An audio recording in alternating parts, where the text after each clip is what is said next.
Džem od ploda zove. Sastojci: 1 kg zrelog ploda zove, pola litre vode, pola kilograma šećera. Dobro operite pa iznad velike posude nežno odvojite bobice prstima sa stabljika. Koristite uglavnom bobice koje su potpuno plave ili crne. Stavite bobice u lonac i izgnječite gnječelicom za krompir, pa zatim dodajte vodu. Uključite šporet na srednju vatru i nastavite da gnječite pomalo do ključanja. Kuvajte dok se ne zgusne, sve vreme mešajte.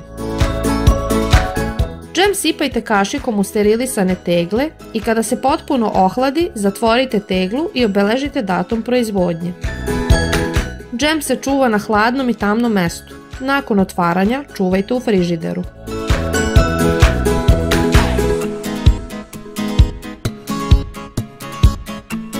Ne zaboravite da kliknete na like i subscribe.